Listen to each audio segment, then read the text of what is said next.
السلام علیکم، آپ دیکھ رہے ہیں گونج. اور سستی روٹی اور سستی بجلی کسے نہیں چاہیے، لیکن آزاد کشمیر میں جو ایک ہفتے کی پروٹیسٹ رہیں جو وائلنس میں بھی کنورٹ ہوئیں، جس میں ایک ASI کے سینے پر گولی ماری گئی اور وہ ہلاک ہوئے، پھر 3 اور پروٹیسٹرز بھی ہلاک ہوئے. اس کے بعد ہماری timely intervention of president Zardari and timely action of Shahbaz Sharif صاحب اور 23 بلین روپے سبسڈی دینے کے بعد معاملات آج نارملائز ہو گئے آزاد کشمیر میں. لیکن ہم کیا روایت رکھ رہے ہیں کہ کیا ہر کوئی جو بھی بندوق یا ڈنڈا ہاتھ میں اٹھائے گا ہم اس کی سنیں گے؟ تو پھر کسان برادری بھی یہی کرے. خیر، دیٹ سیڈ، خواجہ آصف صاحب، آپ کو پتہ ہے پارلیمنٹ میں 2 دن سے بحث چل رہی ہے فارم 45-47 کے حوالے سے. پہلے لیڈر آف دی اپوزیشن نے گفتگو کی، عمر ایوب صاحب نے، پھر خواجہ آصف صاحب کو کل موقع ملا تو انہوں نے ان کو جواب دیا. کس طرح جواب دیا ذرا سنیے. فاسٹ فارورڈ کرتا ہوں، 2011 میں آتا ہوں، بلکہ 2002 میں چلا جاتا ہوں. مشرف سے لے کے ظہیر الاسلام، شجاع پاشا، اس کے بعد باجوہ، اس کے بعد فیض، اتنی ولدیتیں انہوں نے بدلی ہیں، اتنی ولدیتیں میں ان کو بھول گیا یہ ولدیتیں. ان کی ولدیتیں، اتنی ولدیتیں بدل گیا. ولدیت کا کھانا جو ہے ختم ہو گیا ہے، لیکن نام نہیں ختم ہو رہے.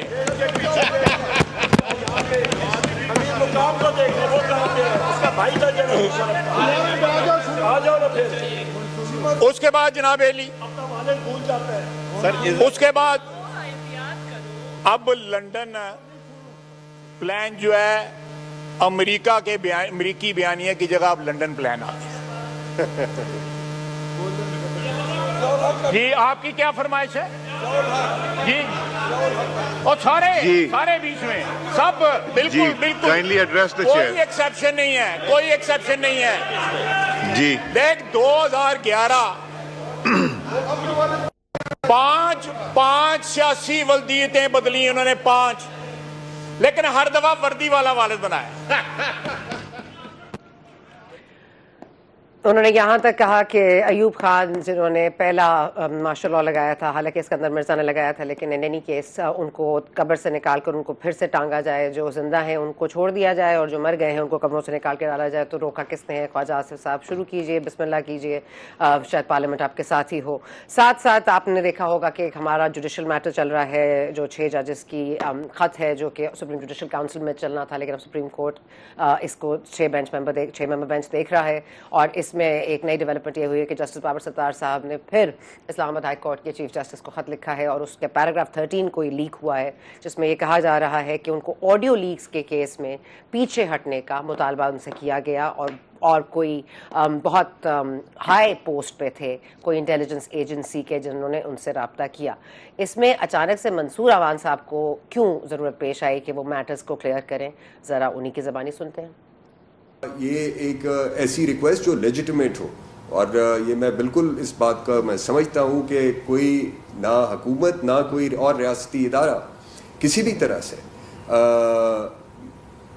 عدلیہ کے یا کسی عدلیہ کے جو ان کا کام ہے، جو ان کے آئینی فرائض ہیں، اس میں مداخلت نہ کر سکتا ہے نہ کرتا ہے. اور یہ تاثر جو ہے اس کی میں پرزور طریقے سے اس کی نفی کرتا ہوں. اور میں یہ جو میڈیا سے بھی میری درخواست ہوگی کہ وہ جو خط ہے، اب چونکہ وہ ہے سوشل میڈیا پہ، تو اس کے متن پر ذرا غور فرما لیں اور یہ دیکھ لیں کہ انہوں نے کس چیز کو کہا ہے کہ وہ انصاف کے فراہمی میں رکاوٹ تھی. جو کوئی میسج کہیں سے بھی کوئی کمیونیکیٹ ہوا ہو، اور میں اس چیز پہ تو میں اور وضاحت کر دوں کہ میری معلومات کے مطابق کسی بھی سیکیورٹی اسٹیبلشمنٹ کے آفیسر نے کوئی کسی قسم کا براہ راست نہ رابطہ کیا ہے اور نہ وہ کرتے ہیں، نہ کر سکتے ہیں. سو وہ رابطہ جو تھا وہ اٹارنی جنرل آفس ہو یا تھرو ہوا، اور وہ اس حد تک ہوا کہ جو ایسی حساس قسم کی جو معلومات ہے وہ ان کیمرہ کی جائے، وہ براہ راست ان کے گوش گزار کی جائے. اور یہاں تک ہی بس جو تھی وہ درخواست تھی. بہت ہی بالکل ہی سڈن اور انپریسیڈنٹڈ قسم کی ایک سٹیٹمنٹ منصور عوان صاحب نے کی، جس کی کوئی ضرورت پیش نہیں آ رہی تھی. لیکن منٹس لیٹر اعظم نذیر تارڑ صاحب نے کیا کہا وہ بھی آپ سن لیجئے. کہ اسلام آباد ہائی کورٹ کے ایک معزز جج صاحب جن کے فیملی کے ٹریول کی ہسٹری یا ان کے ٹیکس کے معاملات کے بارے میں سوشل میڈیا پہ چیزیں آئی تھیں. ویسے تو ہولڈر آف پبلک آفس جو ہیں ان کی شہریت کیا ہے, ان کے وہ ٹیکس کتنا دیتے ہیں, ہم لوگ ٹریول کتنا کرتے ہیں, یہ ساری چیزیں ہم ہر سال گوشواروں کے ساتھ لگا کے دیتے ہیں. ٹیکس کے گوشوارے آف کورس جو ہیں وہ کلاسیفائڈ ہونے چاہیے ہوتے ہیں, لیکن جو ہم لوگ ہیں ہولڈر آف پبلک آفس, میں پارلیمنٹیرینز کی بھی بات کر رہا ہوں, ہمارے تو ویب سائٹس پہ لگتے ہیں اور ایک ایک چیز جو ہے وہ لوگوں کے سامنے ہونی چاہیے. اس بحث میں نہیں پڑھتے. اس خط کے مندرجات سے یہ تاثر دیا گیا کہ جیسے پاکستان کے جو انٹیلیجنس ادارے یا دفاعی ادارے ہیں وہ ججز کی ورکنگ میں کسی قسم کی انٹرفیئرنس کرنا چاہتے ہیں یا کرتے ہیں. گو کہ اس خط کو اٹارنی جنرل صاحب نے بڑی وضاحت کے ساتھ کہا کہ اس کے اپنے مندرجات کے مطابق انہوں نے کہا کہ یہ ایک ویسی انٹرفیئرنس نہیں تھی, لیکن میں چیف جسٹس کے نوٹس پہ لا رہا ہوں. اب بات یہ نکلی کہ اٹارنی جنرل آفس نے انہیں اپرائز کیا کہ یہ جو کچھ حساس ملکی معاملات ہیں نیشنل سیکیورٹی کے, ان کی بابت ان کی رائے تھی کہ کچھ حصہ مقدمے کا جو ہے اس کو ان کیمرہ کیا جائے. اور میں سمجھتا ہوں یہ دنیا جہان میں یہ قانون ہے اور ہمارے ہاں بھی ہے اور ہونا چاہیے. جی, اور آپ نے دیکھا کہ پھر اس کے بعد ہر معاملہ جو ہے نیشنل انٹرسٹ کا ہو جاتا ہے, غیر محب وطن ہونے کا ہو جاتا ہے, قوم کے وسیع تر مفاد کا معاملہ آ جاتا ہے, تو پھر ہر چیز ان کیمرہ ہو جاتی ہے. لیکن آج علی محمد خان صاحب نے جوش میں گفتگو کی, ہولسٹک اپروچ بتائی, ذرا ان کی بھی آج ذرا سن لیتے ہیں کیا انہوں نے فرمایا. ہتھکڑی ڈال کے نواز شریف کی طرح جہاز میں بٹھا کے ملک سے دربدر کر دو, کبھی بے نظیر بھٹو کی طرح شہید کی طرح باپ پھانسی پہ چڑھ چکا ہے, بیٹی کو پاکستان میں رہنے کی اجازت نہیں, ماں سمیت اس کو ملک سے دربدر کر دیا گیا, جو وہ پتہ نہیں 17, 18 یا 20 سال کی ہوگی مجھے نہیں پتا, but she was young and unmarried at that time. واپس آتی ہے, پھر دربدر کی جاتی ہے, and she was forced to go to exile once again, and her life ended in Liaqat Bagh where she was martyred on 27 December 2007. وہی لیاقت باغ جو ایک اور لیڈر ہمارا قائد اعظم کا دایاں ہاتھ کھا چکا ہے. راولپنڈی جہاں سے پاکستان کو مضبوط ہونا تھا, مضبوط ہونا ہے اور مضبوط ہوگا, اسی راولپنڈی میں لیاقت علی خان شہید ہوا. وہی لیاقت علی خان جو مجھے اعزاز حاصل ہے, میرا دادا پیر محمد خان اس کا قائد اعظم کا ایک ادنا کارکن تھا. لیاقت علی خان صاحب تحریک پاکستان میں میرے گاؤں, اور آپ کو سر پتہ ہے, آپ علاقے کو جانتے ہیں, میرے گاؤں امیر مقام صاحب سے مخاطب ہوں. یہ سوات جب جاتے ہیں ہاتھیان اور شیرگڑھ سے آپ گزرتے ہیں میرے بھائی, میرے گاؤں لیاقت علی خان صاحب آئے, میرے گھر میں قیام کیا, سردار عبدالرب نشتر ان کے ساتھ تھے, اور وہاں سے 47 میں قافلے گئے پاکستان کو آزاد کرنے کے لیے. منٹو پارک جس کو پھر بعد میں وہاں مینار پاکستان بنا, وہاں پیر محمد صاحب, غلام محمد خان لوخور اور خیبر پختونخوا سے مسلم لیگ کے قافلے لے کے گئے. وہی میرے لیڈر عمران خان صاحب کے والد اکرام اللہ نیازی بھی وہاں موجود تھے. تو جب ہم بھی پاکستان بنانے والے ہیں, آپ بھی پاکستان بنانے والے ہیں, تو پھر بار بار کیوں ہمیں یہ کہنے کی ضرورت پڑتی ہے کہ نثار میں تیری گلیوں کے اے وطن جہاں چلی ہے رسم کہ کوئی نہ سر اٹھا کے چلے, جو کوئی چاہنے والا طواف کو نکلے, نظر چرا کے چلے, جسم جا بچا کے چلے. سوال تو یہ بھی ہے کہ ایک دم سے 17,000 پولیٹیشنز, بیوروکریٹس اور جن لوگوں کے اوپر کرپشن کے کیسز ہیں, منی لانڈرنگ کے کیسز ہیں, ان کے نام سامنے آ رہے ہیں. کچھ پاناما لیکس کی طرز پر یہ معاملہ نظر آ رہا ہے. اس میں 2 جرنلسٹ نے حصہ ڈالا ہے, انویسٹیگیشن ہوئی ہے.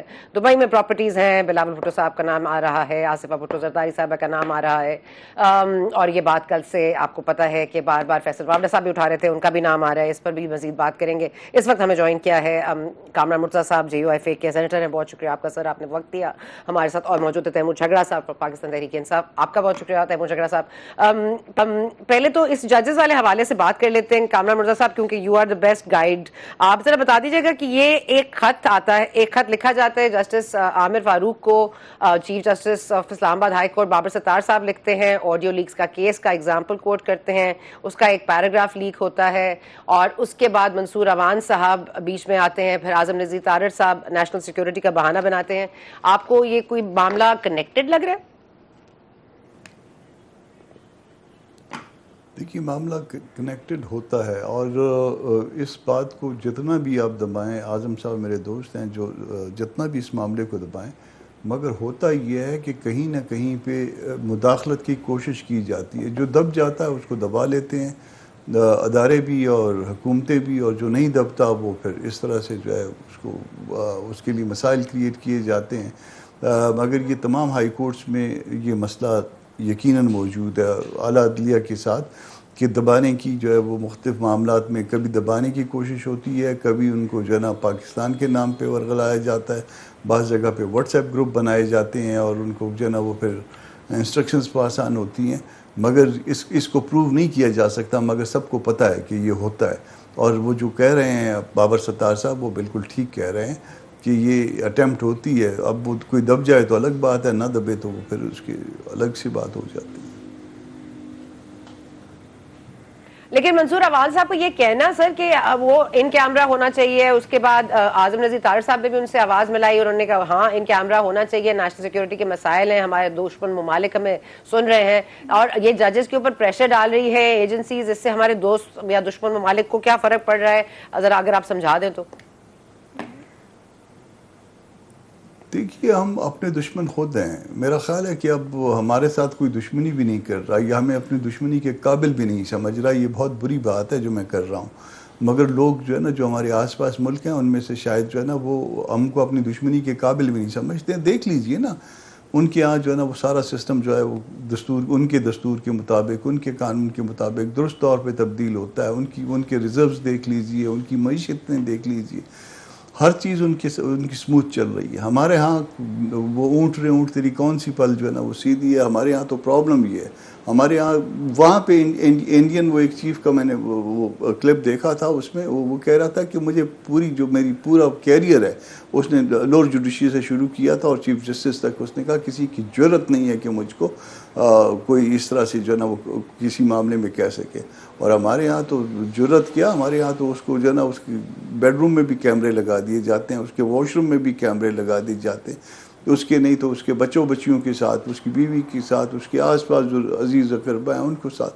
تو بلیک میلنگ کا کوئی طریقہ ہے؟ مگر اپنی یہ سارا کام جو کرنا ہے یہ دوسرے ملکوں کے ساتھ جو ہے نا جو آپ کے دشمن ممالک ہیں ان کو دیکھیں. آپ جو ہے نا وہ دشمن کے بچوں کو پڑھاتے اپنے ججوں کے بھی جو ہے نا ان کو بھی جو ہے نا ان کے کپڑے اتار رہے. خدا کا خوف کریں، نہ کریں اس طرح سے. تیمور جھگڑا صاحب، ایک جگہ مداخلت کی بات ہو رہی ہے جس کو شاید رد کیا جا رہا ہے یا نیشنل سیکیورٹی کے حوالے سے اس کو کہا جا رہا ہے کہ ان کیمرہ کر لیجئے. ایک ایسا فلوریڈا ہاؤس پر گفتگو ہو رہی ہے جس پہ قبر سے نکال کر لوگوں کو پھر سے لٹکایا جائے، جو زندہ ہیں ان کو ہاتھ نہ لگایا جائے، ان کا نام بھی نہ لیا جائے کیونکہ پھر معافی مانگنی پڑ جاتی ہے. Your thoughts on that? سنا، سب سے پہلے تو میں آپ کا شکریہ ادا کرتا ہوں کہ آپ نے دونوں ایشوز پہ اپنے تھاٹس دے دیے. اس میں تقریباً کچھ ایڈ کرنے کی ضرورت نہیں ہے. پہلی بات تو یہ کہ بابر ستار کو جو ہے کوئی کہتا ہے کہ آپ انلیگل آڈیو لیکس کا کیس نہ سنیں، اس کا نیشنل سیکیورٹی کے ساتھ کیا تعلق ہے؟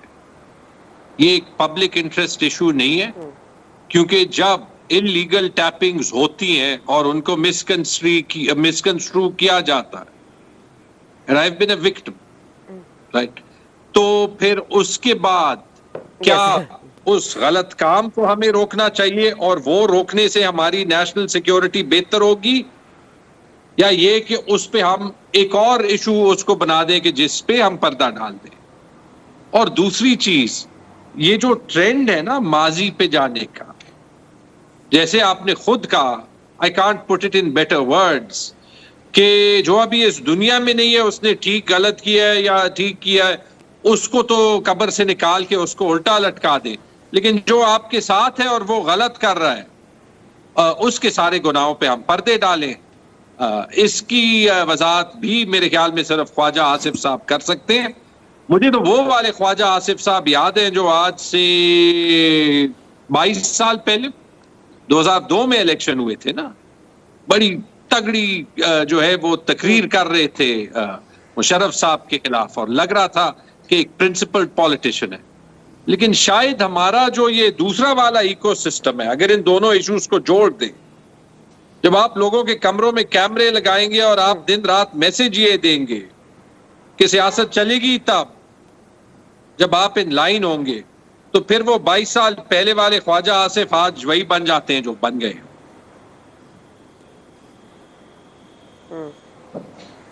ٹھیک ہے. So where are we going with this? میں ایک منٹ، کامران مرتضیٰ صاحب، کہ اگر تو ہم نے یہ لٹکانے والا معاملہ شروع کرنا ہے اور بگاڑ شروع کرنا ہے کہ جی ایوب خان سے ہوا، کہ اسکندر مرزا سے ہوا، اس کے بعد مشرف صاحب، ضیاء الحق، کیا کیا نام لیں ہم، تو یہ مطلب سب ان کی ولدیت بھی انہوں نے گنوائی پی ٹی آئی کی، اور کہتے ہیں جی وردی والوں سے یہ مذاکرات بھی کرنا چاہتے ہیں اور انہی کو چوز بھی کرتے ہیں ایز اپنا سیاسی والد.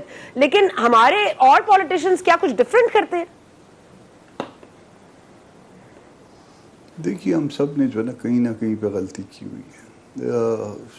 صاف ستھرے ہم کہیں پہ بھی نہیں ہے. کوئی ایسی کوئی آئیڈیل جو ہے نا وہ پالیٹکس جو ہے نا پاکستان میں نہیں ہوئی ہے. نہ پالیٹکس آئیڈیل ہوئی ہے، نہ آپ کے جو ہے نا جو یونیفارم لوگ ہیں انہوں نے کوئی دستور کی پابندی کی ہے. سب نے جو ہے نا وہ کہیں نہ کہیں پہ غلطی کی ہوئی ہے، غلط کیا ہوا ہے. غلطی تو چھوٹی چیز ہے، غلط کیا ہوا ہے، دستور کو وائلیٹ کیا، اور پاکستان کے اس طرح سے پیچھے رہ جانا قوموں کی برادری میں اس سب کی وجہ ہے. تو اب دو باتیں ہو سکتی ہیں، یا تو ان کو علامتی طور پہ اگر آپ نے وہ لٹکانا ہے کروم ویلز والے کیس کی طرح، تو پھر اگر صرف ایک آدمی کو لٹکائیں گے یا ان کے ساتھیوں کو بھی لٹکائیں گے، پھر یہ بھی ذرا سوچ لیجئے گا. یقیناً جو ہے نا اگر وہ آپ اس جگہ تک جانا چاہتے ہیں، کروم ویلز والے کیس کو فالو کرنا چاہتے ہیں، تو پھر اگر میرے ساتھ آپ بھی شامل تھیں اور آپ کے ساتھ جھگڑا صاحب بھی شامل تھے، تو پھر باجماعت جائیں گے نا. پھر تو اکٹھے اس طرح سے تو نہیں ہوگا کہ ایک بندہ جائے گا. تو یہ باتیں سوچ لیجئے، سمجھ لیجئے.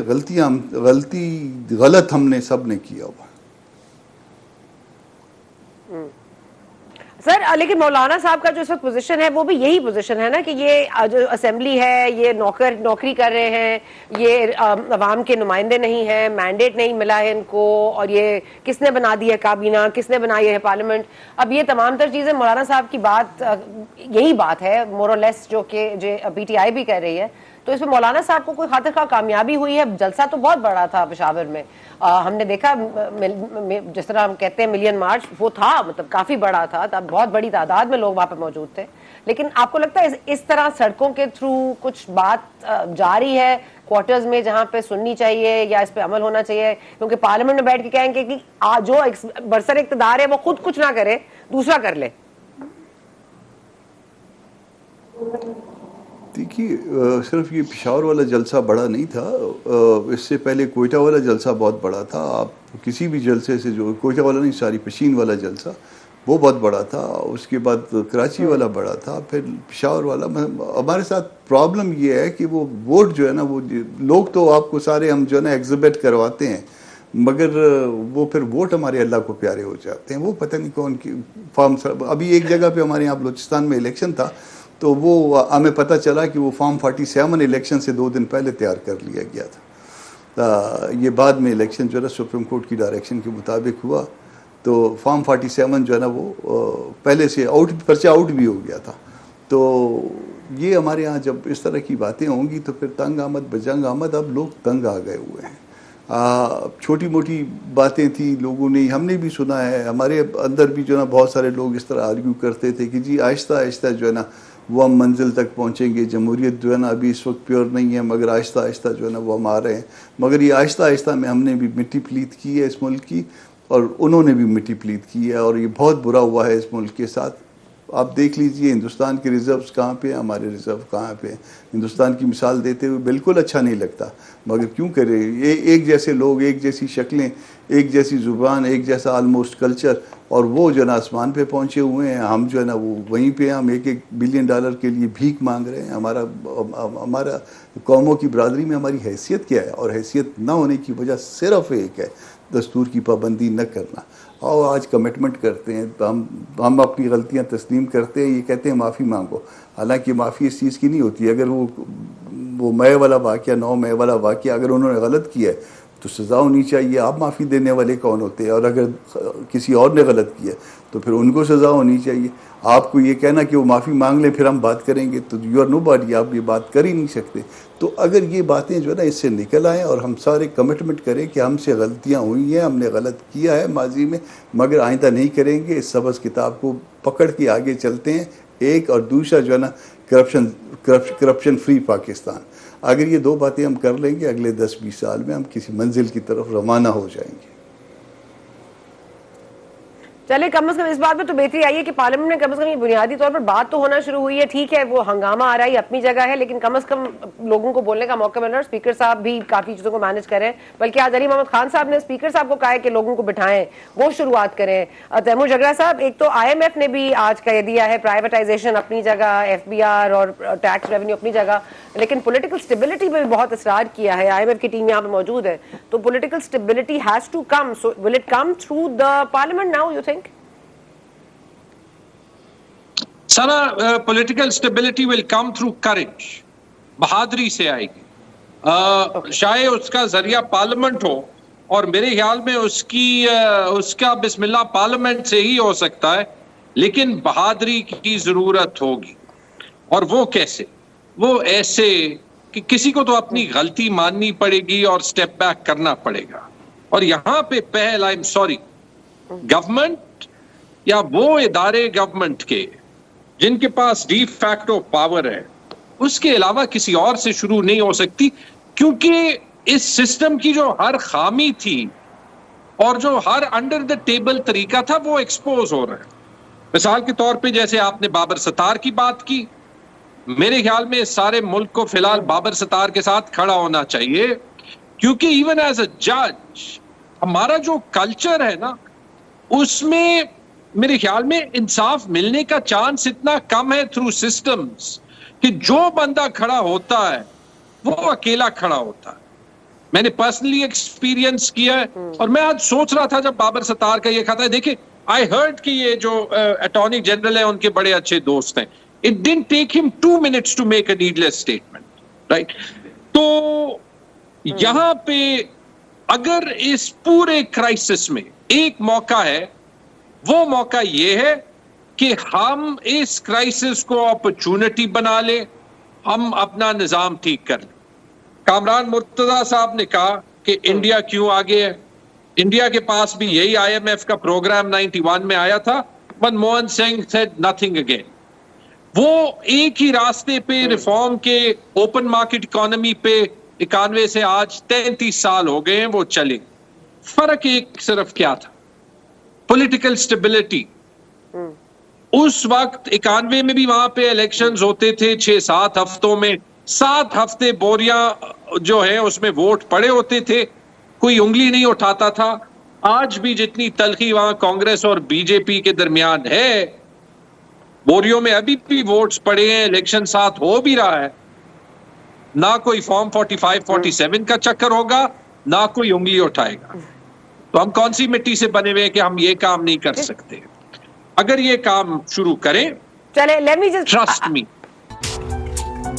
تیمور جھگڑا صاحب ہمارے ساتھ موجود ہیں، کامران مرزا صاحب موجود ہیں. تیمور جھگڑا صاحب نے ایک بڑا امپورٹنٹ ورڈ یوز کیا کہ وی نیڈ کریج. یہ اس پورے مسئلے کا جو حل ہے وہ کریج ہے. سر کس کو یہ کریج دکھانی چاہیے کامران مرزا صاحب؟ اگر آپ سمجھتے ہیں یہ کریج ججز کو دکھانی چاہیے جو ڈٹ کے کھڑے ہیں، یا جوڈیشری کو دکھانی چاہیے جو اس کو not allowed any kind of مداخلت جو ہے اس کو کریج کہیں گے، یا ان کو لٹکانا کریج کہیں گے؟ کس کو آپ سمجھتے ہیں کریج کہیں گے؟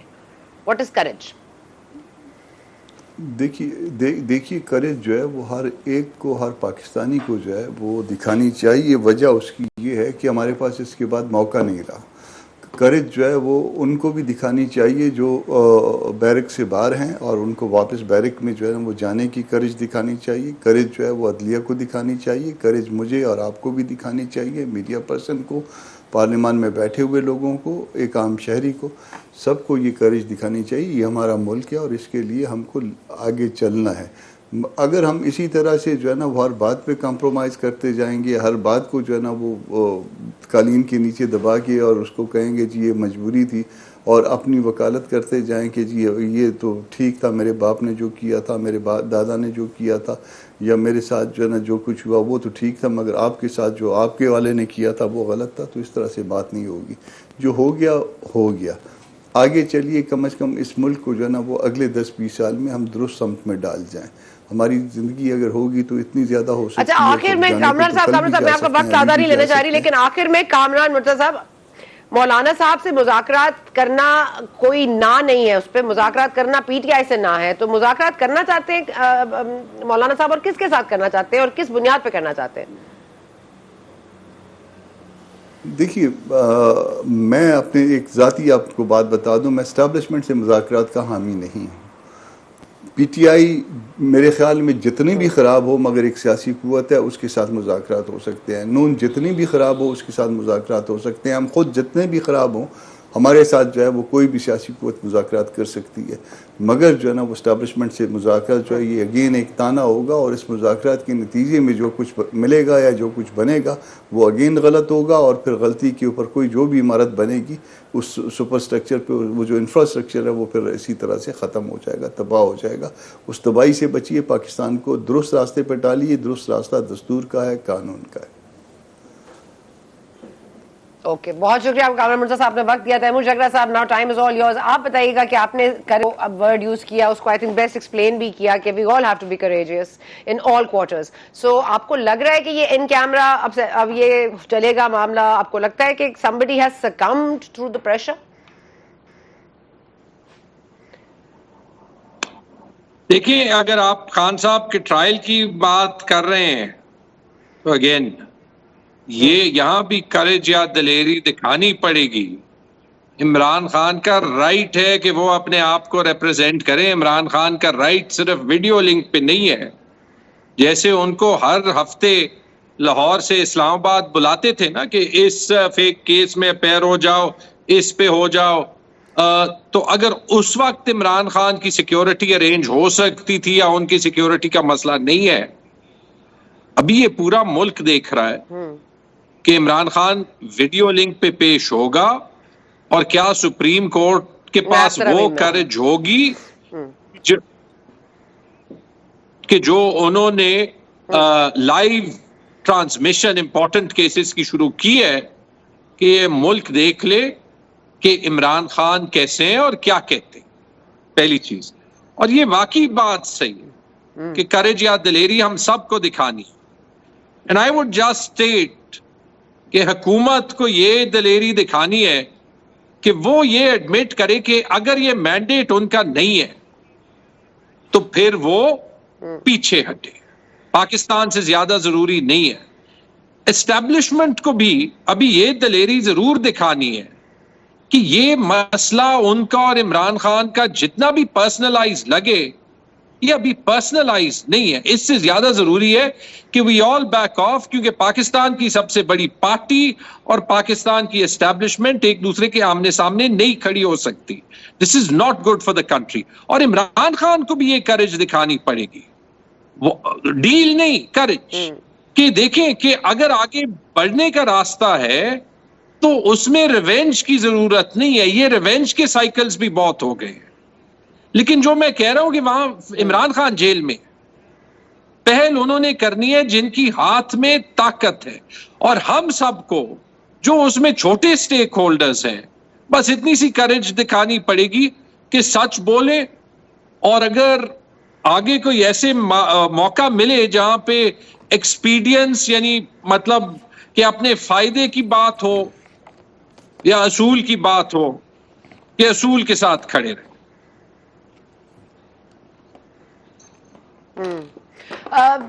تیمور صاحب، آپ but courage is also apologizing. It's also courageous to apologize. Even اگر آپ کا ڈائریکٹ براہ راست کوئی قصور نہیں بھی ہے تو it's also courage to bend. You know, it's not always a loser who bends.